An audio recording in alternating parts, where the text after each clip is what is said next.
El 3 de mayo de 2007, una niña de apenas 3 años desapareció sin dejar rastro desde la habitación donde dormía con sus hermanos, mientras sus padres cenaban a escasos metros en un complejo turístico en el sur de Portugal. Lo que en un principio parecía una noche tranquila en un destino vacacional, se convirtió en uno de los casos de desaparición más mediáticos y turbios del mundo. Y a día de hoy seguimos sin saber qué pasó exactamente con Madeleine McCann. Este no es un vídeo más sobre el caso. Llevo 2 años preparando este documental, 2 años leyendo, investigando, contrastando versiones y atando cabos. Incluso viajé a Praia da Luz, el lugar donde todo ocurrió, para ver con mis propios ojos cómo era el apartamento, los alrededores y los accesos. Y grabé allí, desde ese mismo escenario, para poder mostrarte cada rincón y entender lo que pudieron vivir tanto los McCann como los investigadores. No había publicado este vídeo antes porque sinceramente era un proyecto tan importante para mí que sentía que debía esperar el momento adecuado. Y sobre todo porque ha sido uno de los casos más complejos y difíciles de montar en términos de edición, ritmo narrativo y rigurosidad. Pero por fin está listo. Y si este estilo más documental y más inmersivo os gusta, tengo otros casos preparados que podrían convertirse en nuevas series del canal. Pero antes de todo eso, acompañadme a adentrarnos en uno de los misterios más inquietantes de las últimas décadas. Hoy vamos a hablar del caso de la desaparición de Madeleine McCann. Caso Madeleine McCann.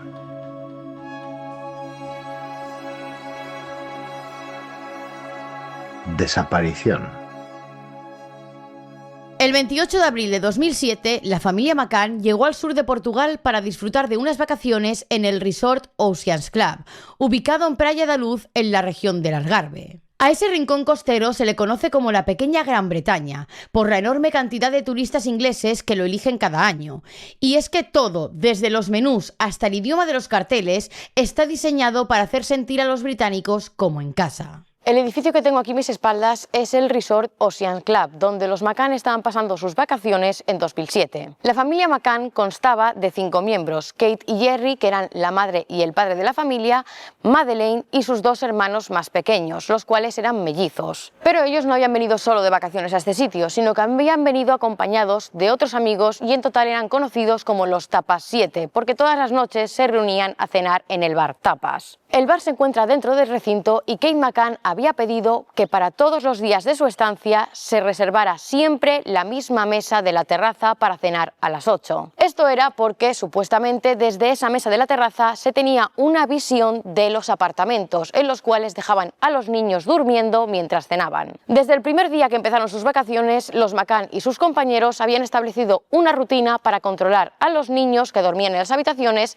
y hacían turnos de entre 20 y 30 minutos para revisar que estaban bien mientras ellos estaban cenando en el bar. El 3 de mayo de 2007 parecía un día más en las vacaciones de los McCann en Portugal, pero terminó siendo el último día en el que verían con vida a su hija Madeleine. Iba a ser el penúltimo día de su viaje y aquella mañana, al despertarse, Madeleine hizo una pregunta que a día de hoy sigue provocando escalofríos. ¿Por qué no habían ido la noche anterior a verlos cuando ella y su hermano lloraron mientras dormían? Esta frase quedó flotando en el aire como una advertencia que nadie supo interpretar. Además, según Kate McCann, la madre de la familia, aquella misma mañana notó una mancha marrón en el pijama de Madeleine, aunque no supo decir exactamente de qué se trataba. Aquel día la rutina de la familia cambió. Normalmente los McCann estaban acostumbrados a comer en la playa con los Tapas 7, sus amigos y compañeros de viaje. Pero ese 3 de mayo decidieron comer solos en el apartamento con sus hijos. Fue después de esa comida, exactamente a las 2:49 del mediodía, cuando se tomó la que sería la última foto conocida de Madeleine McCann. En la instantánea se puede ver a Madeleine sentada junto a la piscina del resort, acompañada de su padre y su hermana pequeña, Amelie. En la foto se ve que es una niña feliz, tranquila y completamente ajena a lo que pasaría aquella noche. Por la tarde, como era de costumbre, los niños fueron al Kids Club, la guardería del resort, donde estuvieron jugando hasta las 6 de la tarde. A esa hora, Kate McCann los recogió para llevárselos al apartamento, darles la cena y prepararlos para dormir. Todo esto mientras Jerry McCann estaba en una pista cercana jugando un partido de tenis. A las 7 de la tarde, Madeleine ya estaba acostada, llevaba puesto su pijama rosa y blanco de manga corta y dormía junto con su mantita y su inseparable peluche, un gato de felpa llamado Cuddle Cat.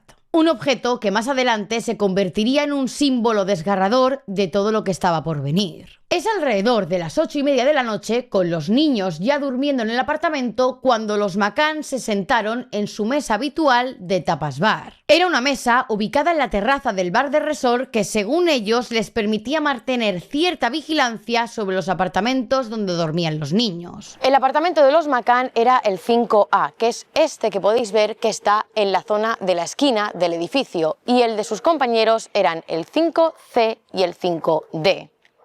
El apartamento 5A, en el que dormía Madeleine junto a sus hermanos, era el más cercano a la calle y también el más expuesto. Además, este apartamento constaba con 2 entradas, una puerta que daba directamente a la calle y otra que conectaba con el pequeño patio trasero. La que daba a la calle estaba cerrada con llave, pero la puerta que daba al patio solía quedar solo entornada, cerrada sin pestillo, precisamente para que los padres pudieran entrar sin necesidad de llevar llaves y no hacer ruidos durante los turnos de vigilancia para ver cómo estaban los niños. Un gesto que parecía práctico e inofensivo, pero que aquella noche lo cambiaría todo. Kate McCann había solicitado expresamente que le reservaran siempre la misma mesa de la terraza en el bar del resort. Desde ahí, según ella, podían verse los apartamentos donde estaban durmiendo los niños mientras ellos cenaban. Aquella mesa se convirtió en una especie de centro de operaciones nocturno y, como si fuera parte del plan vacacional, los adultos habían acordado un sistema de vigilancia improvisado. Cada 20 o 30 minutos, uno de ellos se levantaba de la mesa y caminaba hasta los apartamentos para revisar y asegurarse de que los niños estuvieran bien. Una rutina aparentemente segura hasta que dejó de serlo. Como os digo, yo he estado en el escenario, en concreto en el bar del resort y en la mesa que ellos reservaban de la terraza. Y lo cierto es que desde allí la visibilidad de los apartamentos era prácticamente nula debido a la distancia. Los apartamentos estaban separados del complejo, por lo que para llegar desde el bar tenían que salir a la calle. Se tenían que levantar de la mesa en la que estaban cenando y recorrer el espacio que había entre el bar y la puerta del Oceans Club. Una vez fuera del complejo, ya tenían que recorrer una pequeña calle para llegar hasta los apartamentos, siendo el primero de ellos el de Madeleine McCann, el apartamento 5A. Aquella noche, los Tapas 7 hicieron las siguientes rondas. 21:05 horas. Le tocaba el turno a Jerry McCann, el padre de Madeleine. Jerry se levantó de la mesa y caminó los escasos metros que separaban el restaurante del apartamento 5A. Al revisarlo, todo parecía estar en calma. Jerry entró por la puerta trasera, la que conectaba con el patio, y se dirigió a la habitación de los niños. Según su versión, en este turno de vigilancia, los niños todavía estaban bien y durmiendo. Pero algo llamó su atención. Él recordaba perfectamente haber dejado la puerta del dormitorio entreabierta. Sin embargo, cuando fue a revisar, la encontró completamente abierta. Lo cierto es que no le dio demasiada importancia en ese momento y pensó que posiblemente se trataría de una corriente de aire que la habría empujado. Por lo que después de comprobar que estaba todo en orden, Jerry regresó al bar. Pero esa puerta, aparentemente sin importancia, sería el primer detalle que no encajaría en una noche donde poco a poco todo empezaría a romperse. 21:15 horas. Le toca el turno a Jane Tanner, una de las amigas del grupo de los Tapas 7. Jane se levanta para revisar cómo estaban sus propios hijos, los cuales dormían en uno de los apartamentos contiguos al de los McCann. Mientras Jane caminaba por la tranquila calle de Praia da Luz, observa algo que en aquel momento no le pareció extraño, pero que con el paso del tiempo se convertiría en una de las piezas más inquietantes del rompecabezas. A pocos metros del apartamento 5A, Jane asegura haber visto a un hombre caminando por la calle llevando a una niña en brazos. Mencionó que el hombre no parecía apresurado, pero que caminaba con el paso firme, y que la niña estaba envuelta en una manta, pero que tenía el pelo claro, como el de Madeleine. Jane, al ver esta escena, no se detuvo, no pensó que fuera nada alarmante, al menos no en ese momento. Esa imagen fugaz sería clave para la investigación, ya que si lo que Jane vio fue cierto, entonces Madeleine aún seguiría viva para esa hora y alguien se la estaba llevando entre las sombras mientras sus padres seguían cenando a pocos metros. 21:30 horas es el turno de vigilancia de Kate McCann. Pero antes de que Kate se levante de la mesa para revisar los apartamentos, Matthew Oldfield, otro de los integrantes del grupo de amigos, se ofrece para ir a revisarlos por ella. Al parecer, Matthew también quería ir a ver cómo estaban sus hijos, que dormían en otro apartamento, así que dice que puede pasarse a revisar a los McCann. En su turno de vigilancia, como es de costumbre, Matthew entra al apartamento 5A por la puerta trasera, la que da al patio y que siempre estaba abierta. Desde ahí se dirige a la habitación de los niños y cuenta que la puerta estaba completamente abierta, algo que también había notado Jerry en su turno anterior. Desde la puerta, sin llegar a entrar en la habitación,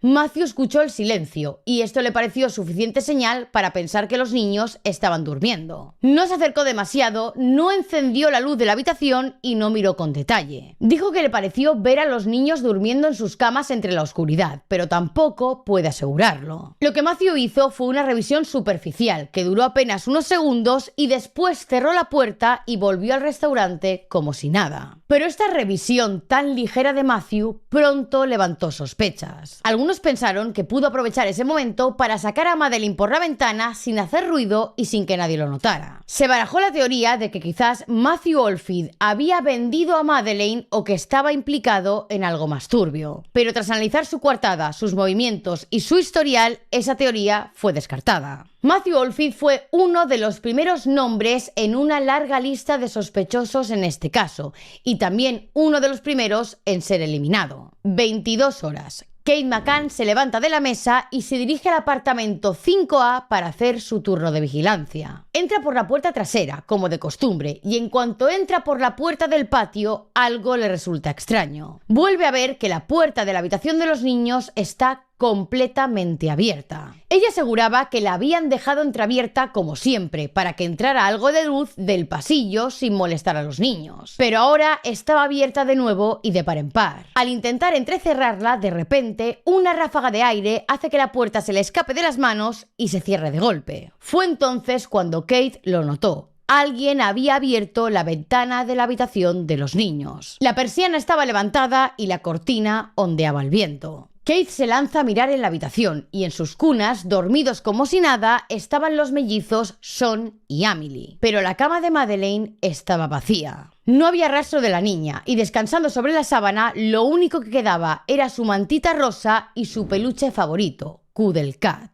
En ese momento, Kate empieza a gritar y la pesadilla solo ha hecho que comenzar. Lo más desconcertante es que Kate, en lugar de registrar el apartamento o comprobar si Madeleine podría haberse escondido en algún lugar, lo primero que hace es salir corriendo. Deja a los mellizos solos durmiendo en sus cunas en la habitación y grita por todo el complejo que Madeleine no está, que alguien se la ha llevado. Cuando Kate sale dando la voz de alarma, Jerry corre al apartamento. Es Jerry quien revisa cada rincón de la habitación, debajo de las camas, en los armarios, detrás de las cortinas, pero no encuentra nada. Jerry sale al exterior y comienza a preguntar a los huéspedes de los apartamentos cercanos por si alguien la hubiera visto. Pero nadie vio nada, nadie escuchó nada y nadie sabía nada. Ante esta situación, el resort activa inmediatamente el protocolo de búsqueda de un menor desaparecido. Decenas de huéspedes y trabajadores se reparten por toda la zona, recorren jardines, piscinas, caminos cercanos e incluso la playa. Pero el tiempo avanza y la oscuridad se adueña de Playa de Luz y la pequeña Madeleine sigue sin aparecer. Cuando finalmente se llama a la policía, comienza otra de las grandes controversias del caso, y es cuánto tardaron en llegar. Según la versión oficial de la policía portuguesa, solo pasaron 10 minutos desde que recibieron la llamada hasta que la patrulla llegó al Oceans Club. Pero los McCann tienen una versión muy distinta. Ellos aseguran que la policía no apareció hasta casi 2 horas después de la llamada. Tiempo durante el cual la desesperación crecía y el miedo se convertía en una sombra insoportable. Lo que sí está claro es que esa noche más de 60 personas, entre empleados del resort y turistas británicos, se volcaron en la búsqueda de la pequeña Madeleine. Peinaron cada rincón del complejo, los alrededores, caminos rurales e incluso zonas de monte y la playa cercana. Todo esto mientras Kate y Jerry McCann pasaban la noche encerrados con la policía en su apartamento. Un lugar que con el paso del tiempo se volvería clave. Uno de los errores más señalados en el caso de Madeleine fue sin duda la forma en la que la policía portuguesa gestionó la escena del crimen. Testigos presenciales han asegurado que durante el primer registro a ese apartamento, los policías entraban y salían y tocaban objetos sin llevar guantes. Además, se dice que no protegieron la zona ni usaron protocolos básicos para preservar las posibles pruebas. Pero lo más grave fue que el apartamento de los McCann no se acordonó y se precintó hasta el día siguiente. En ese lapso de tiempo, más de 20 personas entraron en el apartamento, entre empleados del resort, amigos de la familia, policías y turistas. Y nadie pensó en acordonar la escena. Nadie impidió que entraran o salieran personas. Nadie protegió las posibles pruebas que quizás podrían haber contado qué es lo que pasó realmente con Madeleine McCann. Cada paso, cada mano que tocó una puerta o una cortina pudo haber borrado una huella o alterado alguna prueba. Y con esto se pudieron haber destruido pistas que quizás hubieran cambiado el curso de la investigación. La escena quedó completamente contaminada y con ella también se esfumaron muchas de las posibilidades de esclarecer con precisión científica qué pasó realmente aquella noche. Otro de los fallos más graves que se cometieron en las primeras horas de la desaparición de Madeleine fue la lentitud en la que actuó la policía. Tardaron horas en pedir a los padres una descripción detallada de la niña y de la ropa que llevaba puesta aquella noche. Pero lo peor es que no se cerraron las salidas de la localidad ni se activaron los controles de vehículos hasta pasadas más de 10 horas después de que Madeleine desapareciera. En ese lapso de tiempo, quien quiera que la hubiera secuestrado podría estar ya en otra ciudad e incluso en otro país y simplemente desaparecer para siempre. Y esto no es una opinión, los estudios sobre secuestros infantiles son claros. La mayoría de los niños secuestrados que terminan asesinados fallecen en las primeras 3 horas. Esto convierte a las primeras horas después de la desaparición en una ventana crítica y en este caso esa ventana se cerró sin que se hiciera prácticamente nada. Otro detalle que revela lo mal gestionada que estuvo la investigación tiene que ver con el sistema de autopistas de Portugal. En ese país no hay peajes como en España, donde uno va por la autopista, se detiene y paga. En Portugal tienen lo que se conoce como autopeaje, donde las cámaras registran automáticamente las matrículas de los coches que van por la autovía. Esto quiere decir que si alguien hubiese sacado a Madeleine del país por carretera, lo más seguro es que hubiera dejado algún rastro del vehículo en esas cámaras. Pero lo más increíble del caso es que la empresa que gestiona las cámaras del autopeaje afirmó que nunca le fueron solicitadas las grabaciones por parte de la policía. Con toda esta tecnología a su alcance, parece increíble que nunca se usara una herramienta que sería muy eficaz a la hora de seguir el rastro del posible secuestrador. Y como si todo esto fuera poco, el apartamento donde desapareció Madeleine tan solo estuvo cerrado durante un mes. Después de este tiempo se volvió a abrir al público como si nada, eliminando cualquier posibilidad de revisar la escena con más calma o de recoger nuevas pruebas. Fue como si de pronto el caso hubiera dejado de importar, como si Madeleine se hubiera evaporado. Con esto el tiempo pasó, la escena había quedado contaminada, las pistas se diluyeron y el caso parecía ir directo al olvido. Madeleine simplemente había desaparecido y el mundo por momentos parecía resignarse a que nunca obtendrían una respuesta. Desde entonces han sido muchas las teorías que se han propuesto para intentar explicar qué es lo que ocurrió realmente aquella noche del 3 de mayo. Algunas de esas teorías nacieron de filtraciones policiales, otras de investigaciones independientes y muchas de ellas de la presión mediática que nunca dejó de rodear el caso. Lo que veremos a continuación son las diferentes teorías que a lo largo de los años han intentado arrojar algo de luz sobre uno de los misterios más oscuros de la historia reciente. Teorías.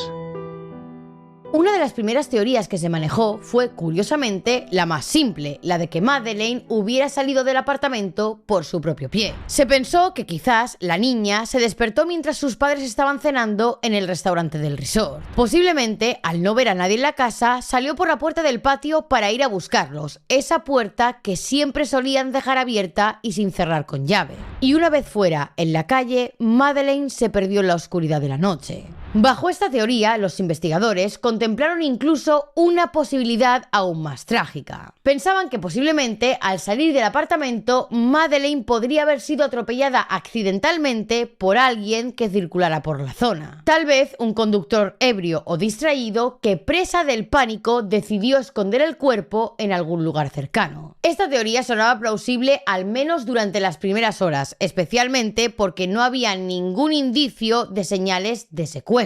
Pero con el paso del tiempo y la falta total de pruebas que respaldaran la hipótesis del atropello, porque no habían rastros, ni testigos, ni restos de ningún accidente, esto hizo que esa posibilidad se desvaneciera. Sin embargo, esta primera teoría sirvió para abrir la puerta a otras teorías mucho más inquietantes. 12 días después de la desaparición de Madeleine McCann, la investigación dio un giro inesperado. La policía portuguesa puso el foco sobre un hombre llamado Robert Murat, un británico de 35 años, divorciado y padre de una niña pequeña. Resulta que Murat vivía junto a su madre en una casa que estaba situada a tan solo 100 metros del apartamento 5A, del cual había desaparecido Madeleine. Según esta teoría, Robert Murat habría estado vigilando discretamente a la familia McCann desde que llegaron al resort. Se habría dado cuenta de que cada noche los padres dejaban la puerta trasera del apartamento sin cerrar con llave para ir a revisar por turnos durante la cena cómo estaban los niños. Ese patrón de turnos de vigilancia se repetía día tras día y Murat, según esta línea de investigación, habría esperado el momento perfecto para actuar. Según esta teoría, la noche del 3 de mayo, mientras los McCann cenaban con sus amigos en el restaurante Tapas, Robert habría entrado en el apartamento por la puerta del patio aprovechando la falta de seguridad. Habría secuestrado a Madeleine sin que nadie lo viera, un crimen que, de ser así, habría sido meticulosamente premeditado. Lo más extraño de todo es que previamente Robert Murat no conocía de nada a la familia McCann, pero tras enterarse de lo sucedido con Madeleine, Robert se ofreció voluntariamente para colaborar con la policía como su traductor. Al principio parecía simplemente un vecino dispuesto a ayudar, que como llevaba tantos años viviendo en Portugal, dominaba tanto el inglés porque era británico como el portugués. Pero ese interés repentino en el caso y su cercanía constante hacia los McCann los días posteriores a la desaparición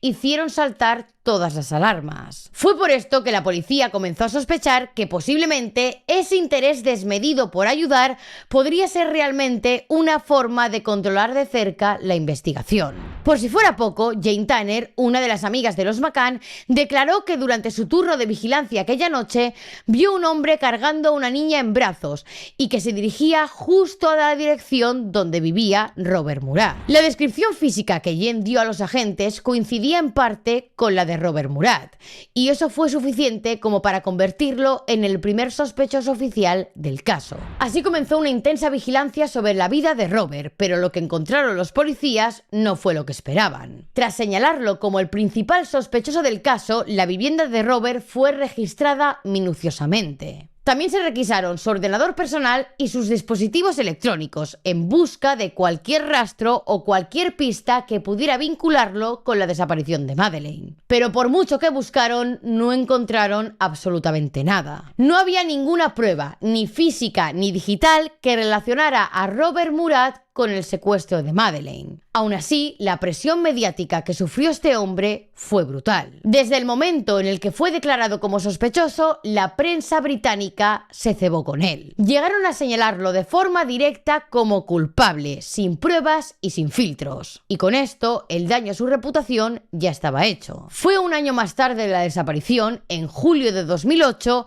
cuando Robert Murat recibió una indemnización colectiva por valor de 715 11.000 euros por parte de 11 periódicos británicos que fueron condenados por difamación. Después de todo aquello, Robert terminó vendiendo la casa que tenía en Praia da Luz, la misma que durante meses fue el centro de todas las miradas. El caso de Madeleine no solo cambió su vida, también la destrozó, y todo sin que jamás se llegara a probar nada. Sin duda, la teoría más polémica, la que ha dividido durante años a la opinión pública y ha provocado un sinfín de debates, es la que apunta directamente a los propios padres de Madeleine McCann como los responsables de su desaparición. Desde el primer momento hubo actitudes de los McCann que llamaron poderosamente la atención. Uno de los detalles que más desconcierto generó ocurrió cuando la policía portuguesa les pidió una foto actual de Madeleine. El objetivo con esta foto era difundirla para que todo el mundo conociera la imagen de la niña y así, si la veían, pudieran informar a las autoridades. Lógicamente, uno pensaría que los padres entregarían la imagen que fue tomada la misma tarde de su desaparición.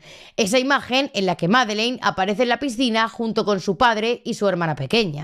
Sin embargo, esa no fue la foto que los McCann entregaron a las autoridades. La imagen que los McCann entregaron a la policía era una foto antigua que tenía más de un año. Este detalle, aparentemente insignificante, complicó muchísimo la búsqueda. Y no solo fue por una cuestión técnica, sino porque se confundió a quienes realmente estaban intentando ayudar. Al difundirse esa fotografía antigua de Madeleine, muchas personas que estaban por los alrededores del resort comenzaron a decir que habían visto a Madeleine después de su desaparición. Pero en realidad a quien estaban viendo era a Amélie, la hermana pequeña de Madeleine. El parecido entre ambas era asombroso y la imagen que habían hecho pública de Madeleine era una en la que prácticamente tenía la misma edad que tenía Amélie en el momento de la desaparición de su hermana, por lo que la confusión entre las dos era inevitable. Esto desvió la investigación y la nubló durante los primeros días, que como ya sabemos son cruciales en cualquier desaparición infantil. Y esta no fue la única ocasión en la que los McCann desoyeron a la policía. En un principio, las autoridades barajaban la posibilidad de que Madeleine hubiese sido secuestrada, pero que aún continuara con vida. Por esto les pidieron a los McCann expresamente que no revelaran ciertos datos a la prensa. El motivo era muy claro: si el secuestrador veía que la niña que había secuestrado tenía características físicas únicas y fácilmente identificables, podría tomar la decisión más temida, que era matarla para evitar ser reconocido. Una de esas características físicas era la marca que Madeleine tenía en el ojo derecho. Se trataba de un coloboma, una línea negra vertical que partía el iris en dos, desde la pupila hasta el borde del globo ocular. Algo tan distintivo que cualquier persona que la viera, incluso por segundos, sabría que era ella. La policía rogó a los McCann que no hicieran pública esta información, no solo por la seguridad de la niña, sino también por tener un as bajo la manga. Si alguien se ponía en contacto diciendo que tenía a Madeleine y pedía un rescate, podrían preguntarle por esa marca. Y si la persona que decía tenerla secuestrada no sabía de qué estaban hablando, era un impostor. Pero pese a todo, los padres de Madeleine no hicieron caso. En pocas semanas, aquella fotografía del rostro de Madeleine con el coloboma claramente visible estaba en cada farola, cartel y pantalla de televisión de todo el mundo. Y con ello, si alguna vez hubo una mínima posibilidad de encontrarla con vida, tal vez se desvaneció para siempre. Fue en el mes de junio, 2 meses después de la desaparición, cuando la investigación dio un giro inesperado. Scotland Yard decide enviar refuerzos desde el Reino Unido, pero no se trataba de detectives expertos en perfil criminal, se trataba de perros. Eran 2 Springer Spaniel ingleses, con habilidades que superaban las de cualquier humano. Uno de ellos se llamaba Eddie, un perro entrenado para detectar exclusivamente el olor a muerte. El otro perro, llamado Kila, tenía la capacidad de encontrar rastros de sangre humana, aunque estos fueran invisibles a simple vista e incluso hubieran sido limpiados con productos químicos. Cuando los perros rastrearon el apartamento 5A del Oceans Club, lo que encuentran estremeció a todos. Eddie detectó olor a cadáver detrás del sofá del salón, dentro del armario del dormitorio principal y en la ropa de Madeleine.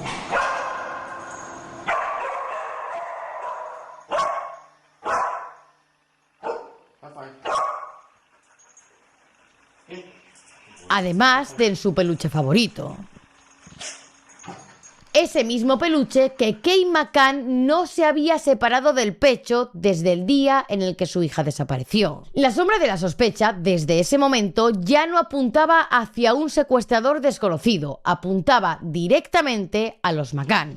Lo más inquietante de todo llegó cuando Eddie, el perro especializado en olor a cadáveres, reaccionó ante el maletero del coche que los McCann habían alquilado para moverse por Portugal. Pero lo más llamativo es que el coche lo habían alquilado 25 días después de la desaparición de Madeleine. Y no solo eso, este perro también detectó olor a cadáver en las llaves de ese coche. Como os digo, lo llamativo es que ese coche no estaba en el poder de los McCann la noche en la que Madeleine desapareció. Lo alquilaron casi un mes más tarde. Este detalle cambió por completo el enfoque de la investigación. Para muchos, esta reacción del perro no era algo casual, y si no había estado el coche en sus manos la noche del 3 de mayo de 2007, ¿cómo podía haber restos de olor cadavérico en su interior? Aunque he de decir que en el coche no se encontró ADN concluyente ni restos biológicos que confirmaran aquel indicio detrás de las alarmas. Pero lo cierto es que lo que había empezado como una investigación de un secuestro comenzaba a inclinarse hacia una teoría mucho más oscura.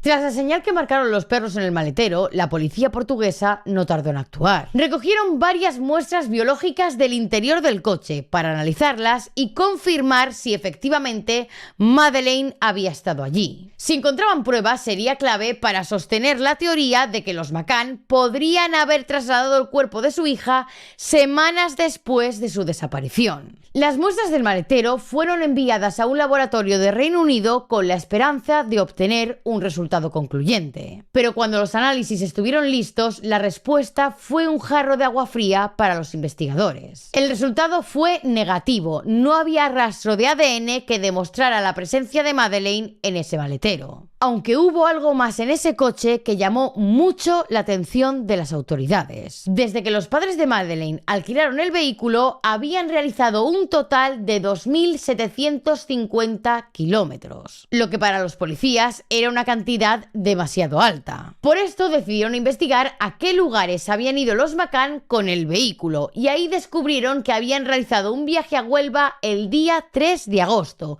y no se sabe muy bien con qué finalidad. Se menciona que las cámaras de seguridad ubican al coche en sitios que carecen de sentido, y más aún teniendo en cuenta que aquel día en el que fueron a Huelva era festivo y todos los comercios estaban cerrados. Volviendo a los perros rastreadores, también se utilizaron para inspeccionar los alrededores de la iglesia de Nuestra Señora da Luz. Era un pequeño templo blanco y amarillo al que los McCann acudían a rezar cada día desde la desaparición de su hija. Este lugar, que en un primer momento se mostraba como un refugio espiritual para la pareja, pronto se convirtió en objeto de la atención policial. La insistencia con la que los McCann acudían al templo, sumado a ciertas incoherencias en su comportamiento, hizo que las autoridades consideraran que aquella rutina podría tener otro propósito. Estamos delante de la iglesia de Nuestra Señora da Luz, la iglesia a la que los padres de Madeleine acudían cada día para rezar desde la desaparición de su hija. Kate y Jerry McCann se hicieron amigos del cura que había en ese momento en esta iglesia, e incluso este hombre les brindó una llave para que pudieran acudir a rezar cuando ellos quisieran. Durante las investigaciones, Scotland Yard trajo 2 perros especializados en detección de olores de cadáver y sangre.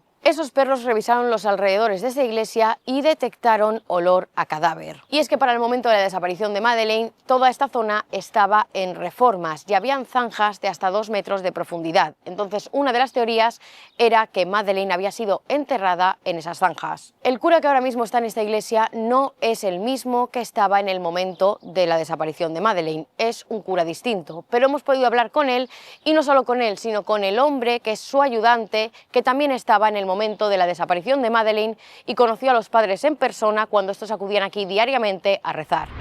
We are doing a project About what? Madeleine McCann, the girl who disappeared here in Praia da Luz in 27. Okay, Maddie, yeah, okay, yeah, sure. Yes, we want, if you want to do an interview, to talk about the impact of the case in the social people. Oh, I'm not the right person for that because I just arrived. Yes, we know there are another priest in that moment. Yeah, he also just arrived. You don't know nothing about. No, I can talk about it, but nothing specific of Praia da Luz. Okay. But maybe if you ask Vivian, she might be able to say something specific from here. They are asking for something specific from the impact here in Praia da Luz. I have no idea what to say about Yes. it. And I thought that maybe you could Yes. say something more than me. Yes. Well, Even you. we actually have been advised not to discuss the Yeah. Madeleine McCann case. I think it's finished now, basically. Obviously, it's still on people's minds, but it did have a big impact at the time, of course. It damaged Praia da Luz very much. But I think now, I think I can't really say anything. Yeah, no, it's Yes, it's laid. It's- Yeah, it's still everybody there. did everything they possibly could. Yeah. The parents, we knew the parents, and See, we knew the parents were here and go to pray in this church. yes, yeah, oh yes, yes, it did. Yes, they did, and so much help was given to them at the time. There was also controversy with people's thoughts. Different people were thinking different ways, unfortunately. But it's just raised its head again because some Swedish? German girl said that she was, yeah, you probably read that, yeah? Did you read that? Yeah. She said But she's not. There's a 1 year difference in Yes, the age, you know. the girl that is in Poland, in Polish. The Polish girl. Yeah. So basically, it has, even the parents, they did come back several times, but they don't Yes. come back now. And they very much relied also on the Anglican side of the church. You know, they were very, very helpful towards them, not just on the Catholic side, but just on the it's because the priest spoke English. Yes, yeah. Father Hayes, wasn't it? Yeah, he was very solid. So they had all the help. So what was it actually you were thinking? What are your thoughts? I think that people, police, do the work. Properly. Yes. They didn't do the investigation in the right way. The police in Peru. There's so many different thoughts about it. Because they were English and the English press came here next day. Yeah, Yes. but now that the press in the UK Yeah, they came here, big really time. And awful. and they was observing everything. And because the Portugal police did investigating, or what they did in their way. But in England, they immediately put white gowns on and shoot and just to get whatever evidence they can. See, So much pressure to the police maybe, and they couldn't work as properly as they should, no? Well, I think it was a learning curve. I think it was a learning curve for them when they heard from outside of Portugal how other policemen would investigate, yeah? And we did have English policemen come over later to try to help and what have you. But I think basically there were so many little clues that weren't taken up at the time, yeah? And there's different little stories being told of a taxi driver that he was almost certainly he see Madeleine and the abductor. And he even said that he recognised the eye. She had a slight implications? Sí, yeah? coloboma. In Spanish is coloboma. Ah, okay. Yeah, and so consequently, he told his son, who was a policeman, and that never, till later, a lot later, it was quite, everything was a bit later. Slowly, yes. Yeah. It was a really unique case that it's those kind of things that most probably we will never know really what happened. And that's what Brian and Vivian said. It's just a closed case for us. We passed by. We don't really care that much about it anymore because we have already cared too much. We are done. That's basically that, right? It was, as you imagine, very big problem. We had enough of it. Yeah. Because of the mistakes and all and later different things come out. And then there was the main investigating policeman who accused the mother and father, and so it was all. I'd say that it's totally understandable that people search for truth as you are doing, but here in Praia da Luz, we just had enough of it. We just don't care anymore. We understand that. Yes. Yeah, it's in the past. We still feel for the parents, of course, and the family, but there were so many gaps. Yeah, because that family were not here on their own. They were here with friends who had children, and each parent was taking their turns to see if the children were okay. So, but all the blame was put on the McCanns. No one ever said, well, the other parents were not good in leaving the children.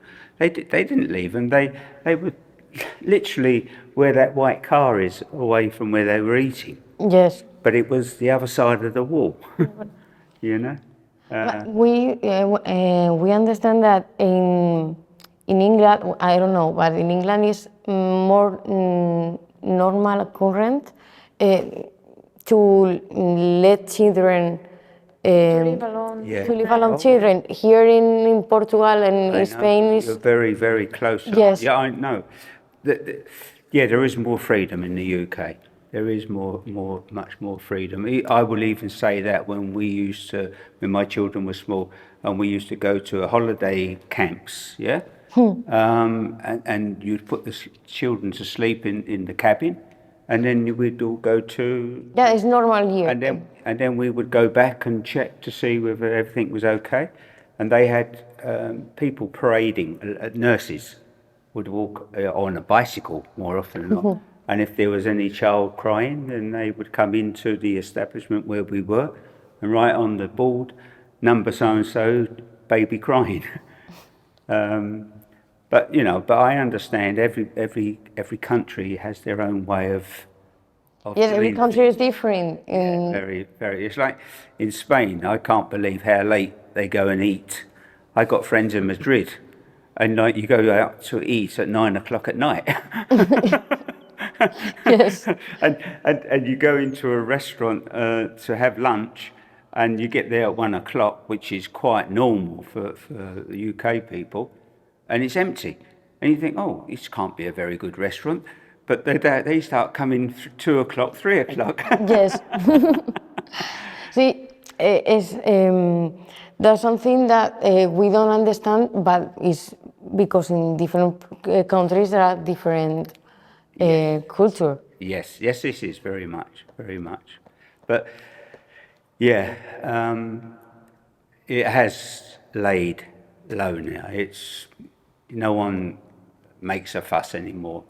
Unless something comes up into the newspaper, But you'll think about it, because I see the faces of the parents for several weeks and all you wanted to do was put your arm around them, and but what else can you do? It just was a horrible time. It was a horrible time, and in such a beautiful place for it to happen. That's what shocked everybody. Yeah, and yeah. So That's it.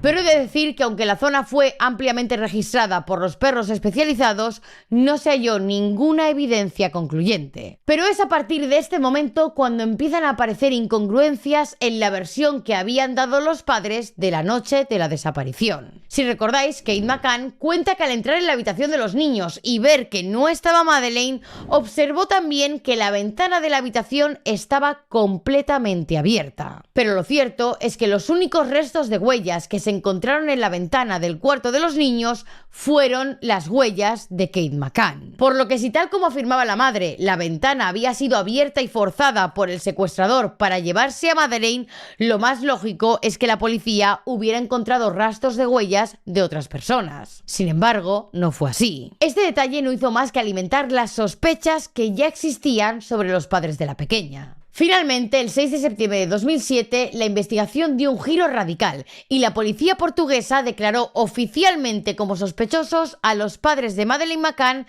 por la posible muerte accidental de su hija. La presión mediática en este momento era brutal y el foco del caso pasó de buscar a un secuestrador a centrarse en quienes hasta entonces habían sido las principales víctimas de esta tragedia. Detrás de esta acusación se encontraba el comisario Gonzalo Amaral, el jefe de la investigación y un hombre que nunca ocultó sus sospechas. Apenas 5 meses después de que Gonzalo Amaral asumiera el mando del caso, fue apartado después de unas polémicas declaraciones para un diario portugués. En esa entrevista, Gonzalo Amaral afirmaba sin rodeos que Madeleine estaba muerta y que quienes estaban detrás de lo sucedido eran sus propios padres. Pero Amaral no se quedó ahí. En 2008, este hombre publicó un libro que conmocionó a la opinión pública, el cual se llama Maddie, la verdad de la mentira. En sus páginas, Gonzalo Amaral defendía la hipótesis de que la niña había muerto por accidente en el apartamento vacacional y que los McCann, por miedo a las consecuencias legales,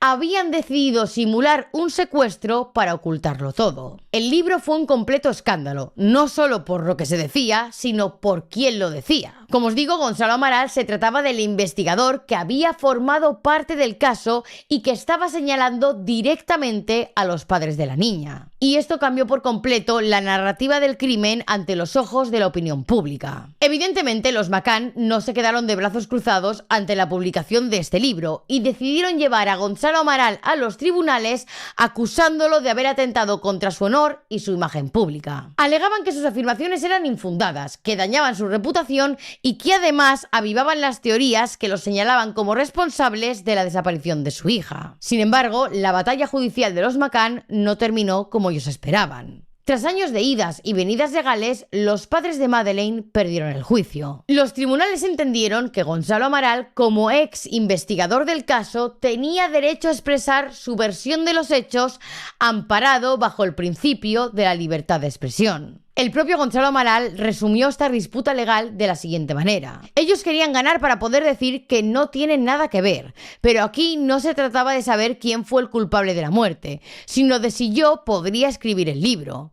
En él no se inventa nada, solo se cuenta lo que se recoge en el sumario policial. Volviendo a la cronología del caso, en septiembre de 2007 trascendió a los medios que, a petición de la policía portuguesa, el Servicio de Medicina Forense de Birmingham, en Inglaterra, había realizado unos análisis de ADN a restos de cabello pertenecientes a Madeleine McCann. Aquellas muestras de cabello y restos biológicos analizados apuntaban a una práctica alarmante.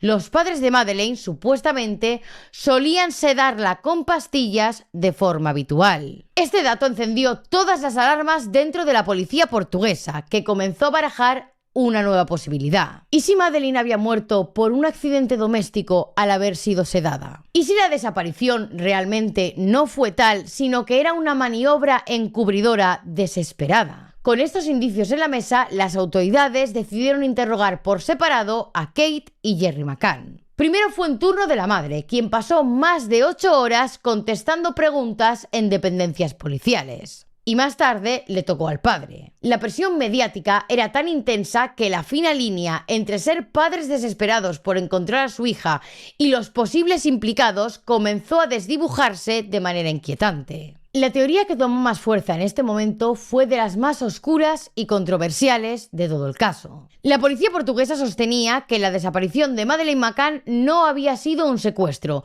sino que se debía a un accidente trágico que los padres habían intentado ocultar. Según esta hipótesis, todo ocurrió el 3 de mayo de 2007, el supuesto día de la desaparición. La teoría comienza a partir de las 6 de la tarde, cuando Kate McCann recoge a sus hijos del Kids Club, la guardería del resort. Ahí Kate los lleva al apartamento para darles de cenar y acostarles. Y mientras tanto, Jerry, el padre de Madeleine, estaba en ese momento jugando un partido de tenis. Y es a partir de este punto donde la teoría se vuelve inquietante. Los investigadores creían que esa noche, antes de salir a cenar al tapas bar con sus amigos, Kate les administró a los 3 niños algún tipo de sedante. Una rutina que, según los informes forenses, podría haber sido habitual para los McCann. Supuestamente hizo esto con el fin de asegurarse que los pequeños no se despertaran mientras ellos disfrutaban de la cena sin preocuparse. Lo que hace aún más perturbadora esta teoría es que ambos padres eran médicos. Eran profesionales de la salud con el conocimiento suficiente como para administrar dosis de sedantes y entender sus efectos. Pero según esta teoría, en esta ocasión algo fue mal. La teoría sostenía que Madeleine, por razones que nunca se sabrán, sufrió una sobredosis que le causó la muerte. Ante el pánico y el miedo a perderlo todo, la custodia de sus hijos, su reputación profesional y su libertad, los McCann habrían optado por ocultar lo que había ocurrido. En lugar de avisar a las autoridades, la hipótesis plantea que habrían escondido el cuerpo de su hija y luego se habrían ido a cenar para fingir que mientras no estaban en el apartamento, alguien había entrado y la había secuestrado. Y según esta teoría, no sería hasta 25 días más tarde cuando alquilaron un coche, el cual usaron para deshacerse del cuerpo en ese viaje que hicieron a Huelva. Además, según esta versión, no solamente habrían sedado a Madeleine, sino también a sus 2 hermanos pequeños. La noche de la desaparición, mientras el apartamento se llenaba de policías, amigos y curiosos buscando a la niña, los gemelos no se despertaron en toda la noche. Ni con puertas abriéndose y cerrándose, ni con el ruido de gente entrando a revisar cada rincón del apartamento. Los niños siguieron durmiendo. Se cree que dormían tan profundamente que resulta difícil de explicar, salvo en el caso de que estuvieran bajo los efectos de algún sedante. Finalmente, tras meses de especulaciones, acusaciones y una presión mediática brutal, los McCann decidieron abandonar Portugal y regresar a su casa en Reino Unido. Fue un año más tarde, en julio de 2008, cuando la policía portuguesa cerró la investigación provisionalmente y exoneró oficialmente tanto a Kate como a Jerry McCann, quitándoles así la condición de sospechosos. Pero esta teoría, la más escalofriante de todas, nunca dejó de sobrevolar el caso como una sombra que hasta día de hoy sigue dividiendo a la opinión pública. Desde los primeros días tras la desaparición, los padres de Madeleine McCann movilizaron una gigantesca campaña para encontrarla. Y tan solo 12 días después de la desaparición de su hija, anunciaron la creación de una fundación llamada Madeleine's Found, Leaving No Stone Unturned. Esta fundación básicamente se trataba de una organización destinada a financiar la búsqueda de su hija. El impacto de esto fue inmediato y en tan solo 3 meses el sitio web del fondo recibió más de 80 millones de visitas. Y las donaciones empezaron a llegar desde todos los rincones del mundo. Con esto, celebridades, medios de comunicación y figuras públicas sumaron fuerzas y aportaron importantes sumas de dinero para la causa. Durante su primer año de funcionamiento, el fondo recibió más de 1.800.000 libras en donaciones, y entre sus donantes más destacados estuvieron figuras como Simon Cowell, J.K. Rowling o Richard Branson. Que este último, además, llegó a donar 100.000 libras para apoyar legalmente a los McCann cuando comenzaron a ser señalados como sospechosos. Incluso se llegó a ofrecer una recompensa de 2,5 millones de libras por cualquier información que condujera al paradero de Madeleine. Esta cifra se reunió gracias a donaciones conjuntas de celebridades, medios y empresarios. El Madeleine's Fund sirvió sobre todo para financiar campañas publicitarias y de sensibilización a nivel global. Pero este fondo no estuvo exento de polémica. En octubre de 2007 se hizo público que los McCann habían utilizado parte del dinero recaudado por donaciones para abonar 2 mensualidades de la hipoteca de su casa. Esto generó una fuerte ola de críticas, ya que muchos consideraban que el dinero que había sido donado para ese fondo debía limitarse exclusivamente a labores relacionadas con la búsqueda de Madeleine. La gestión de fondos en estos casos siempre ha sido un tema delicado, y desde el principio, en el caso de Madeleine, no solo se estaba envuelto en el misterio, sino también en una exposición mediática brutal, que ponía a prueba a cada paso la confianza pública que la gente tenía en la familia. En mayo de 2011, 4 años después de la desaparición de Madeleine McCann, su madre, Kate, publicó un libro que rápidamente se convirtió en un fenómeno de ventas. El libro se titulaba Madeleine, la desaparición de nuestra hija y su continua búsqueda. Ahí Kate ofrecía una versión personal de los hechos, mezclando el dolor con la incertidumbre y la esperanza que aún la mantenía viva. Pero el lanzamiento del libro no fue solo un intento de relatar lo vivido, sino también formaba parte de una estrategia más amplia para reactivar la investigación. Los McCann sabían que necesitaban la presión pública para conseguirlo. Por eso, después del lanzamiento del libro, realizaron una petición formal para iniciar una nueva investigación sobre el caso. Lo hicieron a lo grande, con una carta abierta que apareció en la portada del periódico The Sun, uno de los tabloides más leídos de Reino Unido. En esa misiva, los McCann solicitaban directamente al primer ministro de aquel momento, que era David Cameron, que interviniera en el caso. Y ese mismo día, más de 20.000 personas firmaron la petición. El eco mediático fue tan fuerte que no tardaron en llegar las respuestas. Fue así como al día siguiente David Cameron anunció públicamente el inicio de lo que se conoce como Operación Orange. Se trataba de una nueva investigación policial, esta vez a cargo de Scotland Yard y financiada con fondos del Ministerio de Interior. Con esto la maquinaria volvía a ponerse en marcha, esta vez con la presión de una opinión pública movilizada y con la esperanza de que finalmente se arrojara algo de luz sobre uno de los casos más turbios, mediáticos y desconcertantes de la historia de Reino Unido. La Operación Orange se convirtió en uno de los dispositivos de búsqueda más costosos y amplios de la historia reciente de Reino Unido. La magnitud del trabajo fue gigantesca. Revisaron más de 40.000 documentos, muchos de ellos en portugués, que tuvieron que ser traducidos y analizados uno por uno. También reabrieron pistas, revisaron testimonios, reconstruyeron cronologías y publicaron una imagen de cómo sería Madeleine con el paso de los años. Todo esto en un intento por ayudar a su localización. Además, investigaron más de 8.000 supuestos avistamientos en distintas partes del mundo. Para el año 2015, el equipo de la Operación Orange había realizado más de 1.300 entrevistas, reunido más de 1.000 pruebas físicas y revisado el historial de 650 delincuentes sexuales. También identificaron a 60 personas consideradas de interés para la investigación. Toda la Operación Orange era un despliegue masivo que reflejaba la complejidad y la presión mediática que envolvía este caso. Sin embargo, en octubre de 2015, la investigación fue recortada. La cantidad de agentes involucrados se redujo a tan solo 4 personas y, a pesar de ello, la Operación Orange no se cerró por completo. En 2016 y nuevamente en 2019 se aprobó financiación adicional para continuar con una línea de investigación concreta que seguía abierta. Para ese entonces, la investigación del caso ya había costado al erario público británico más de 11.750.000 libras. Una cantidad astronómica que reflejaba tanto el interés del gobierno británico en resolver el caso como la desesperación de una sociedad entera que no entendía cómo una niña podía haber desaparecido sin dejar rastro en mitad de unas vacaciones familiares. La última teoría es que el secuestro lo cometió Christian Bruckner, quien actualmente es el principal sospechoso del caso. Se trata de un ciudadano alemán que ha sido condenado en varias ocasiones por tráfico de drogas, robo y abuso a menores. Desde un principio, en todas las investigaciones se ha barajado el nombre de Christian Bruckner como el posible responsable de la desaparición,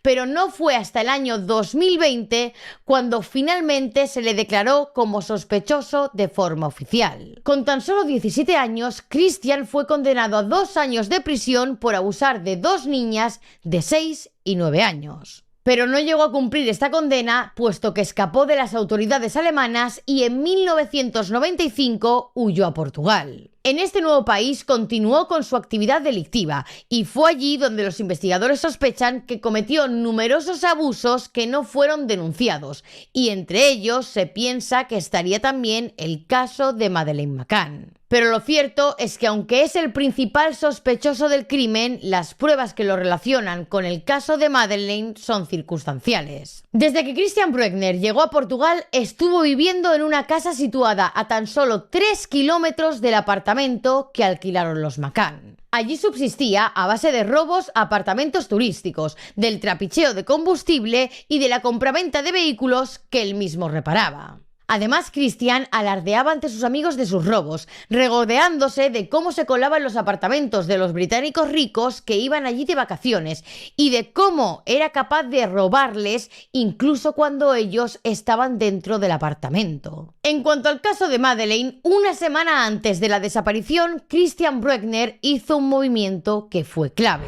Christian dejó la casa que tenía alquilada cerca del sendero que llevaba a la playa y se trasladó a vivir a su autocaravana, una Volkswagen T3 Westfalia blanca y amarilla, con matrícula portuguesa. Aparcó la autocaravana a pocos metros de la urbanización Oceans Club, el mismo complejo turístico donde se alojaba la familia McCann. El 30 de abril de 2007, apenas 3 días antes de la desaparición, varios vecinos aseguran haber visto a Bruckner en ese mismo sendero. Llevaba gafas de sol y, según los testimonios, Christian observaba atentamente cómo llegaban los McCann con sus hijos de la playa. Lo inquietante es que no parecía un turista más disfrutando del entorno, parecía alguien que estudiaba cuidadosamente a sus objetivos, como si todo ya estuviera decidido. A partir de este punto, las investigaciones y los testimonios abren la puerta a una teoría especialmente inquietante. Se cree que Madeleine McCann podría haber sido secuestrada por encargo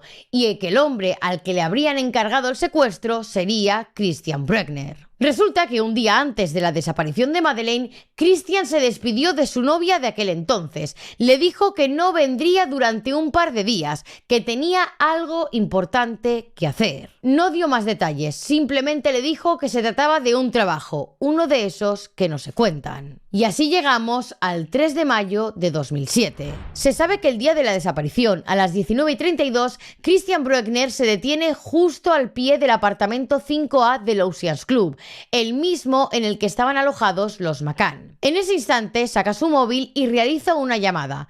Marca el número +35 191 651 0683 y mantiene una conversación que se prolonga durante más de 30 minutos. Hasta día de hoy no se sabe quién estaba al otro lado del teléfono, pero esa llamada en ese momento y en ese lugar es una de las piezas más oscuras de este caso. Para muchos investigadores, esa llamada podría haber sido la confirmación del encargo, el inicio de un plan ya trazado.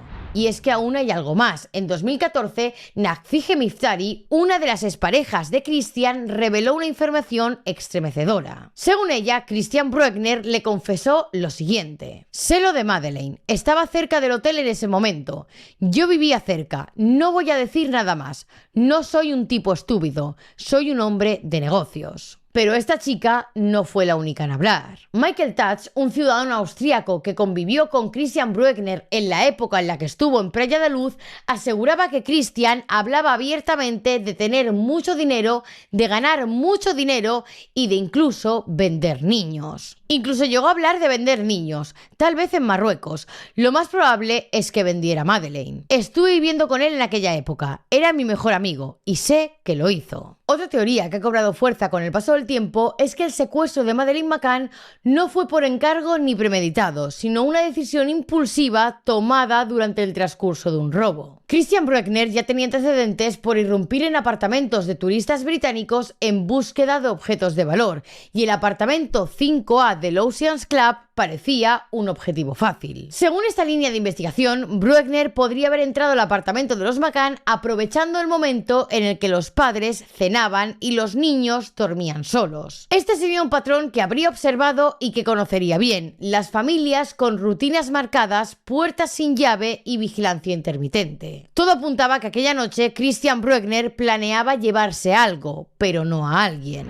Según esta teoría, cabría la posibilidad de que el secuestro no estuviera planeado, sino que Madeleine se hubiera despertado en medio del robo y Brueckner hubiera decidido entonces llevársela. Según esta teoría, desde finales de abril de 2007, cuando los McCann llegaron a Praia da Luz, Christian Brueckner ya habría puesto su atención en la familia McCann. Hay testigos que creen haber visto a Christian Brueckner observando discretamente a la familia mientras volvían de la playa al resort, y tras observarlos durante algunos días sacaría sus propias conclusiones. Para él eran el blanco perfecto. Los padres tenían una rutina muy marcada: cenaban todas las noches en el mismo restaurante y en la misma mesa. Y mientras tanto dejaban a sus hijos solos en el apartamento mientras hacían turnos para vigilarlos. Para alguien con experiencia en robos como Brueckner, esta era una oportunidad ideal. Todo indicaba además a que Christian Brueckner había logrado que un trabajador del restaurante le confirmara esos hábitos que tenía la familia. Incluso se descubrió que el teléfono móvil de Christian Brueckner figuraba en la agenda de uno de los trabajadores del resort, lo cual hace sospechar que posiblemente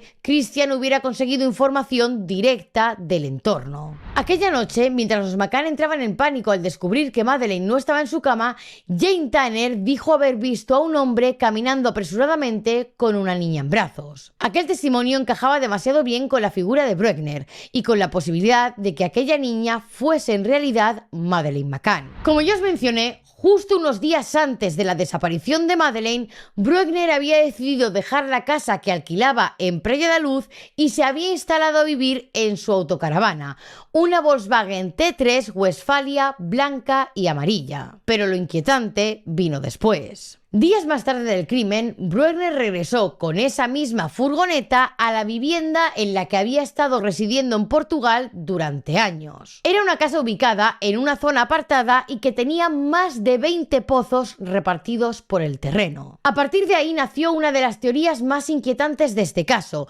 la posibilidad de que Brueckner pudo haberse deshecho del cuerpo de la pequeña escondiéndolo en uno de esos pozos. Y esa zona, por su profundidad y difícil acceso, apenas había sido inspeccionada en las búsquedas iniciales. Después de volver durante unos días a la casa que había alquilado, Brueckner la abandonó de forma definitiva. Dejó la vivienda en un estado lamentable. La casa estaba completamente desordenada, con objetos rotos por todas partes, disfraces tirados por el suelo, cajas abiertas y material informático esparcido por diferentes rincones. Un escenario que desde entonces guarda más preguntas que respuestas. En cuanto a la autocaravana, Brueckner se deshizo de ella en el año 2015, vendiéndosela por 5.000 euros a un hombre alemán que tenía un concesionario en Portugal. Cuando se empieza a investigar a Christian en el año 2020, el vehículo fue localizado en un desguace y entregado a las autoridades para que la analizaran. Al parecer, habían encontrado en el interior fibras que podrían pertenecer al pijama rosa que llevaba Madeleine McCann la noche de su desaparición. Sobre esta autocaravana habló Dieter Feiringer, un alemán con el que Christian Brueckner coincidió en la localidad portuguesa de Foral. Este hombre, amigo de Brueckner en aquella época, llegó a subir a la autocaravana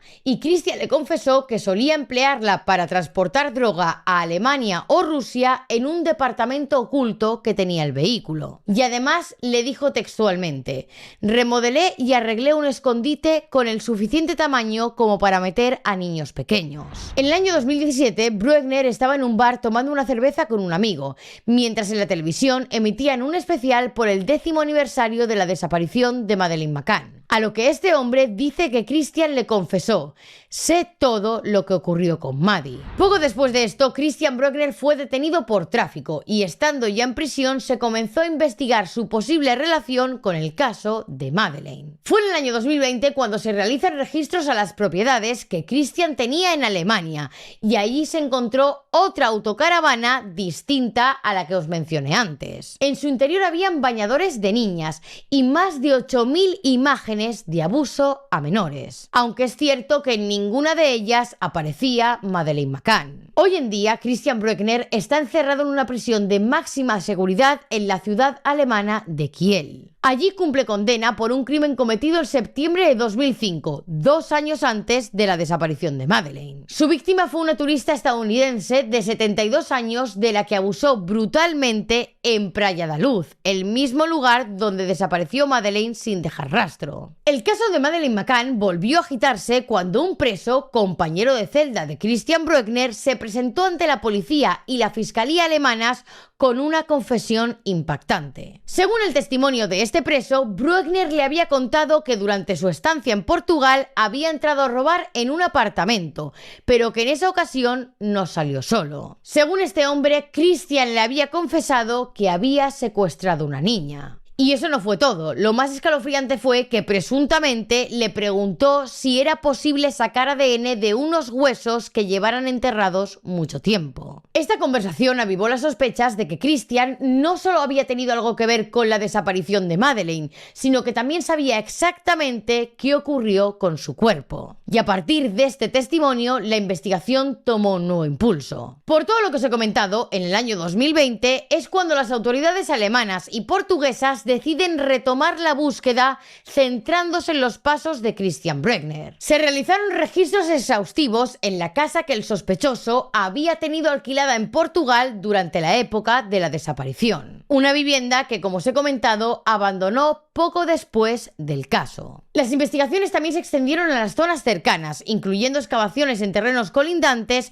búsquedas con perros rastreadores especialmente entrenados y tecnología de radar subterráneo. También se inspeccionaron varios de los pozos que había en la propiedad, lugares en los que se sospechaba que podría haber oculto el cuerpo de Madeleine. Pero a pesar de la magnitud del operativo, la búsqueda no tuvo éxito. Pero puede que la pieza que faltaba en ese rompecabezas estuviera más cerca de lo que se pensaban. Durante uno de los registros a las propiedades vinculadas a Christian Bruckner, los agentes encontraron algo perturbador. Fue en una vieja fábrica que Bruckner había comprado en el año 2008. El lugar, ya de por sí tétrico, parecía sacado de una película de terror, con trajes de baño infantiles, juguetes de niños, productos químicos, máscaras y armas sin licencia. Pero en un rincón de la fábrica, donde marcó uno de los perros rastreadores, escondido dentro de una cartera, había 6 memorias USB y 2 tarjetas SD. Y el contenido era tan oscuro como se temían. Habían relatos enfermizos en los que Bruckner detallaba fantasías de secuestros, abusos y uso de sustancias para dejar inconscientes a sus víctimas. Y entre todo ese material, lo que heló la sangre de los investigadores fue un disco duro de 80 gigabytes. En él habían archivos que, según fuentes cercanas a la investigación, podrían confirmar la muerte de Madeleine McCann durante el mismo mes de su desaparición. Entre los relatos de Bruckner que se encontraron en ese registro, hay uno en especial que ha convencido a la fiscalía de que Madeleine está muerta. En él, Bruckner describe el rapto de una niña pequeña tras drogar a su madre. Y en otro relato afirma haber abusado de una menor de 4 años, la misma edad que tenía Madeleine. Niña la cual en ese relato describe con precisión antes de añadir que al haber hecho el abuso se sentía como en el paraíso. Los dispositivos que encontraron también almacenaban copias de conversaciones hechas por Skype con otros pedófilos. En una de ellas, Bruckner expresa su deseo de capturar algo pequeño y utilizarlo durante días. Y además también se hallaron imágenes explícitas de abusos a menores de entre 4 y 5 años. Pero de nuevo, en ninguna de esas imágenes salía Madeleine McCann. La última búsqueda relacionada con el caso se llevó a cabo hace tan solo unas semanas. A día de hoy, Christian Bruckner Bruckner continúa cumpliendo condena en una prisión alemana por un delito completamente distinto, pero su tiempo entre rejas está a punto de agotarse. Su condena finaliza el 17 de septiembre de 2025 y la preocupación por los fiscales alemanes es que si no logran reunir pruebas concluyentes que lo vinculen directamente con la desaparición de Madeleine, puede quedar en libertad. Por esto es que recientemente se ha retomado la investigación en terreno portugués. Esta nueva fase de búsqueda, que ha ocurrido hace tan solo unas semanas, se ha centrado en 21 propiedades privadas ubicadas entre Praia da Luz y una antigua casa de campo que el propio Bruckner había alquilado años antes del caso. Fuentes portuguesas señalan que los trabajos de búsqueda se han focalizado en los pozos, estructuras en ruina y depósitos de agua. Zonas que por su complejidad o aislamiento podrían haber pasado inadvertidas durante las investigaciones iniciales. Y el objetivo con esto está claro: quieren encontrar una prueba clave, algo que finalmente cierre el círculo y permita acusar formalmente a Christian Bruckner antes de que se agote su tiempo en prisión. Hasta ahora lo único que se ha recuperado de esas búsquedas es restos de animales y prendas de ropa de adulto. Ninguna pista concluyente, ningún avance real, y el reloj, mientras tanto, no se detiene. Christian Bruckner ha negado rotundamente cualquier tipo de implicación con la desaparición de Madeleine McCann y hasta la fecha no ha sido formalmente acusado por este caso, pero aún así sigue siendo el único sospechoso oficial en la investigación. Su historial criminal, marcado por abusos y delitos graves, unido a los detalles que rodearon su vida en los años previos y posteriores a la desaparición de Madeleine McCann, han mantenido viva la hipótesis de que él podría estar directamente relacionado con uno de los casos más desconcertantes de la historia reciente. Pero por desgracia, aunque todo apunta a él, no hay ninguna prueba concluyente que cierre el círculo.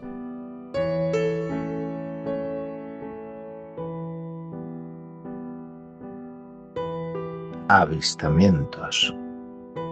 Cuando la desaparición de un niño se hace mediática, algo muy común es que empiecen a llegar testimonios de todos los rincones del mundo. Hay personas que aseguran haberlo visto en aeropuertos, estaciones de tren, centros comerciales o incluso en sus propios barrios. A veces lo hacen simplemente por llamar la atención, pero hay otras veces en las que de verdad creen haberlo visto. Pero en la mayoría de los casos, lo cierto es que simplemente se trataba de otro niño que se le parecía. Y con el caso de Madeleine McCann pasó exactamente eso. La historia dio la vuelta al mundo y no había informativo, periódico o programa de televisión que no hablara del tema. Las fotos de Madeleine comenzaron a circular por todas partes con la esperanza de que alguien la reconociera. Es más, yo lo recuerdo perfectamente. Vivo en España, que es el país vecino a Portugal, y aquel verano las calles de muchas ciudades españolas se llenaron de carteles de búsqueda de Madeleine. Estaban en marquesinas, farolas, tiendas, estaciones y era imposible caminar por la calle sin ver aquellos ojos grandes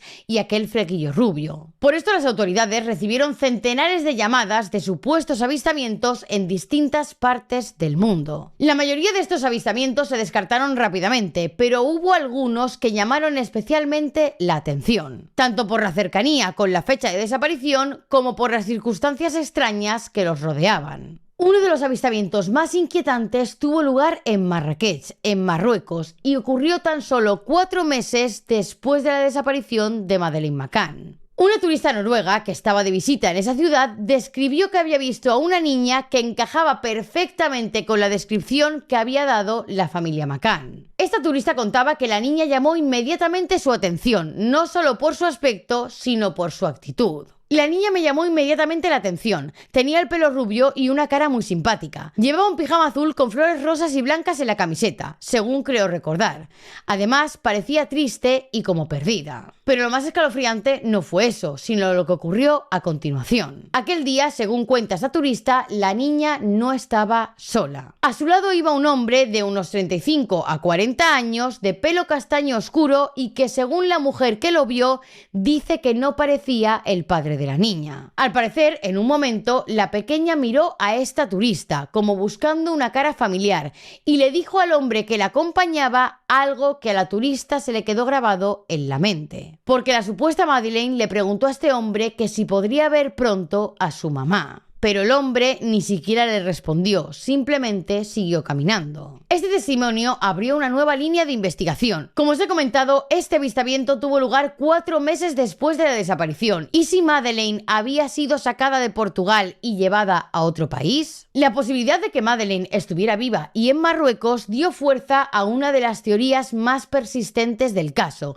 la de que la niña fue víctima de una red internacional de trata de menores. Lo más desesperante del caso es que ni siquiera los testimonios más claros y contundentes parecían recibir la atención que merecían por parte de las autoridades. Esta turista noruega, después de ver a esta niña en Marrakech y convencida de que podía tratarse de Madeleine McCann, se puso en contacto con la policía portuguesa. Pero lejos de actuar con urgencia, tardaron 10 días en devolverle la llamada. Cuando finalmente lo hicieron, solo recibió una breve conversación con un funcionario de Interpol que le preguntó algunas cosas. Y nunca más volvieron a contactarla. No hubo seguimiento, ni reconstrucción, ni nada. Pero esto no fue todo, porque un turista británico que también se encontraba en Marrakech en esas mismas fechas aseguró haber visto a una niña idéntica a Madeleine en una gasolinera cercana. Al parecer, según el testimonio de este otro turista, la niña también iba acompañada de un hombre y según él, la escena le parecía extraña. Algo muy similar a lo que ya había descrito la turista noruega. Este nuevo testigo británico se alojaba en el Hotel Ibis, el mismo en el que también se hospedaba la turista noruega y su marido. Por lo tanto, ya habían 2 testigos con 2 versiones prácticamente idénticas, un mismo lugar y una misma fecha. Y sin embargo, las autoridades apenas investigaron el hecho. No hubo análisis de las cámaras de la gasolinera, nadie interrogó al personal del hotel,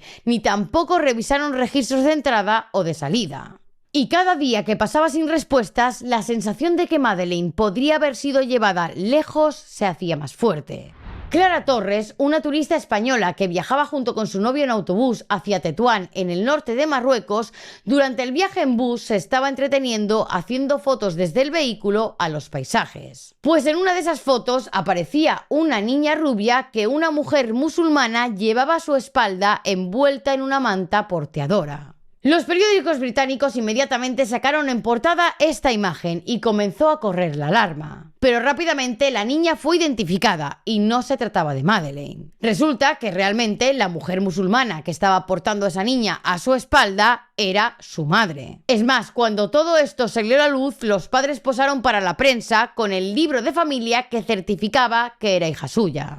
Pero uno de los avistamientos que fue más sonado es el que ocurrió en Mallorca. La mañana del domingo 21 de septiembre de 2008, una pareja de turistas británicos aseguraban haber visto a Madeleine McCann en la playa Cala Gran acompañada de 2 mujeres. Según ellos, la niña que vieron tenía características físicas idénticas a la de Madeleine, aunque llevaba puesta unas gafas de sol, lo que impidió que pudieran ver el coloboma de su ojo derecho. Dicen que algo que les llamó la atención es que la niña estaba pálida y era muy rubia. Sin embargo, las 2 mujeres que la acompañaban eran de tez morena. Al parecer, después de ver a esta niña, la pareja fue a su hotel a revisar en internet las fotografías que se estaban difundiendo de Madeleine. Y con esto llegaron a la conclusión de que se trataba de la misma niña, pero al regresar a la playa en la que creyeron verla, ella no se encontraba allí. La pareja dio aviso a la policía, sin embargo, nunca se pudo hallar a las 2 mujeres con las que supuestamente estaba la niña desaparecida. La cuestión es que años más tarde apareció un nuevo testimonio que también afirmaba haber visto a Madeleine en esa misma playa y en el año 2008. Resulta que un periódico local de Mallorca recibió un correo electrónico de una familia británica y el mail lo escribía una mujer que decía que estuvo en Mallorca en el año 2008 y allí fue acompañada de su madre. Al parecer fue la madre de esta chica que escribía el email, que en ese momento tenía 80 años, quien vio a Madeleine. Y casualmente este avistamiento ocurrió más o menos en las mismas fechas y en la misma playa donde la habían visto los otros turistas. Visitamos a la familia en 2008. Esta fue la última visita de mi madre a Calador, ya que tenía casi 80 años. Una de las cosas que más me llamó la atención fue que nos dijo que había visto a Madeleine en la playa de Calagrán. Dijo que la había visto en 2 ocasiones durante nuestra estancia, sentada en un cochecito con lo que parecía ser una peluca. En ese momento no tuvimos en cuenta su comentario, pero ahora nos preguntamos si era verdad. Lamentablemente, mi madre falleció el año pasado a la edad de 94 años, pero ella siempre sostuvo que la había visto en aquella playa. Después de tantos testimonios ignorados, avistamientos que nunca se investigaron a fondo, el caso de Madeleine McCann comenzó a entrar en un terreno más oscuro, el de las teorías. Y es que cuando una desaparición no se resuelve, cuando las versiones oficiales no convencen y las pistas se enfrían, surge un vacío. Y como hemos visto, ese vacío inevitablemente se llena de preguntas, sospechas y teorías. Durante estos años no solo ha habido personas que han creído ver a Madeleine McCann en distintas partes del mundo, sino que también han salido varias chicas afirmando que eran Madeleine. El caso más conocido y mediático fue el de Julia Faustina. Se trataba de una chica de Polonia que a finales del año 2022 apareció en Instagram con una cuenta llamada I am Madeleine McCann. En su perfil de Instagram se podía leer la siguiente biografía: ayudadme, necesito hablar con Kate y Jerry McCann. Y además solicitaba hacerse una prueba de ADN con los padres de Madeleine para esclarecer su pasado. Todo empieza cuando Julia se abre esta cuenta y allí sube una foto suya de pequeña y en la descripción de la foto explica que no recuerda la mayor parte de su infancia, pero que su primer recuerdo se trata de unas vacaciones en un lugar cálido donde había playa y unos edificios blancos de apartamentos. También mencionaba que recuerda haber visto tortugas en aquella playa y que había niños tratando de coger esas pequeñas tortugas. Y por último, decía que en ese recuerdo no recordaba que estuviera su familia de Polonia. A partir de este momento, Julia empieza a publicar en su cuenta de Instagram imágenes de cuando era pequeña, comparándola con fotos conocidas de Madeleine McCann. Afirmaba que ambas compartían lunares en los mismos lugares del cuerpo y que al igual que Madeleine, ella también tenía un coloboma en el ojo derecho. Que era ese detalle tan distintivo que convirtió a Madeleine en una niña reconocible en todo el mundo. Aunque lo cierto es que en el caso de Julia, esa peculiaridad ocular no estaba tan marcada. Esto generó aún más debate, ya que el coloboma es una afección permanente y no debería haber disminuido con el paso de los años. Además, en sus publicaciones de Instagram, Julia afirmaba tener enormes vacíos en su infancia, etapas completas de su vida que simplemente no podía recordar. Y decía que cada vez que intentaba rellenar esos huecos preguntándole a sus padres de Polonia, se encontraba con evasivas. Según contaba Julia, sus padres se negaban a mostrarle su acta de nacimiento y cuando les pedía ver alguna foto de ella de pequeña, siempre ponían alguna excusa y postergaban el momento. Pero lo más desconcertante es que sus padres de Polonia rechazaban tajantemente hacerse una prueba de ADN con ella. Evidentemente, esta historia comenzó a ganar fuerza en redes sociales y se volvió viral en cuestión de días. Fue entonces cuando apareció Fia Johansson, una medium que se ofreció a ayudarla. Fia se convirtió en su representante y juntas viajaron a Estados Unidos, donde incluso aparecieron en el famoso programa del Dr. Phil. Y ahí exponían públicamente la posibilidad de que Julia fuera en realidad Madeleine McCann. Desde el primer momento en el que apareció, Julia insistía en hacerse una prueba de ADN con los padres de Madeleine McCann. Pero al igual que su familia de Polonia, Kate y Jerry McCann también se negaban a realizar esta prueba. Entonces Julia se hizo un test genético para averiguar de dónde provenían sus orígenes, y ninguno de ellos era de Gran Bretaña. Con este test genético parecía que todo el tema había quedado atrás, y más aún cuando Instagram cerró la cuenta de Julia. Pero resulta que en febrero de este mismo año la historia volvió a encenderse. A través de una nueva cuenta, Julia reapareció y publicó lo que ella aseguraba eran los resultados de una prueba de ADN que podía cambiarlo todo. Según ella, estos análisis se hicieron comparando sus muestras genéticas con los restos encontrados en la habitación del resort de Praia da Luz, donde Madeleine desapareció en 2007. Julia decía que específicamente se habían analizado fragmentos de cabello y de saliva de Madeleine encontrados en la escena. En este nuevo perfil de Instagram, Julia compartió los resultados de este test de ADN y en los documentos se puede ver que estaban realizados por un tal Dr. Montemiller. El resultado de este nuevo test de ADN arroja un 69,23% de coincidencia genética. Un porcentaje que, según el propio doctor, se acercaría a una coincidencia directa entre padre e hija. Lo cual, según este hombre, significaría que Jerry McCann es el padre de Julia Faustina. Por lo que, según este test, Julia podría tratarse realmente de Madeleine McCann. Ahora bien, todo este revuelo con este supuesto test de ADN viene acompañado de una gran sombra de la duda. Los resultados del test se hicieron públicos el pasado febrero y hasta el momento ninguna autoridad oficial que lleve el caso ha dado validez ni mención alguna a este hecho. No hay confirmación de que las muestras utilizadas, ni las de Julia, ni las supuestamente recogidas en el resort de Praia da Luz, hayan sido manejadas bajo el protocolo forense homologado. Y tampoco se ha verificado públicamente que ese tal Dr. Montemiller haya participado realmente de estas pruebas ni en qué condiciones se realizaron. Por esto, aunque el test de ADN ha generado titulares y ha avivado teorías en redes sociales, lo cierto es que su fiabilidad está en entredicho. Después de 2 años de trabajo, viajes y una intensa labor de investigación, por fin he podido terminar este vídeo y lo cierto es que no ha sido nada fácil. Estuve en Praia da Luz, el lugar donde todo comenzó, para ver con mis propios ojos el escenario que marcó uno de los casos más escalofriantes y mediáticos de la historia reciente. Este documental es un proyecto que me ha llevado mucho tiempo y energía, pero también una enorme responsabilidad. Por lo que, como os he mencionado antes, si os interesa este formato más profundo y más elaborado, dejádmelo saber en comentarios porque tengo muchos otros en mente. Ahora bien, hablando del caso, tras bucear entre las pruebas, teorías y testimonios, hay algo que salta a la vista. El caso de Madeleine McCann es una pesadilla llena de errores, sospechas y preguntas sin respuesta. La teoría de que fueron sus propios padres a día de hoy sigue dividiendo a la opinión pública. El hecho de que dejaran a sus hijos solos en el apartamento mientras cenaban con amigos ya desató toda una controversia. Pero lo que realmente ha mantenido viva esa línea de sospecha fueron los indicios iniciales, como por ejemplo los perros que detectaron olor a sangre y cadáver tanto en el apartamento como en el maletero del coche alquilado por los McCann,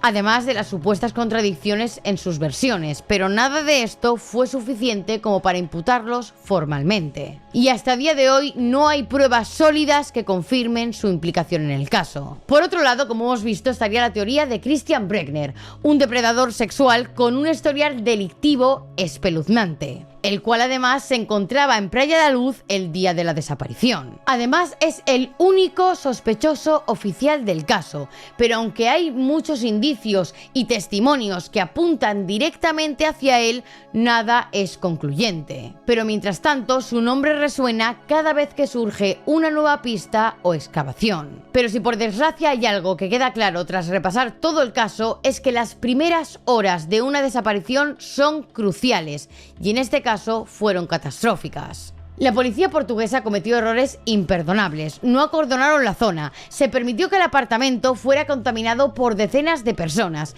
y la información se filtraba a los medios sin control. Y esta desorganización inicial podría haber sido la diferencia entre encontrar a Madeleine o perder su rastro para siempre.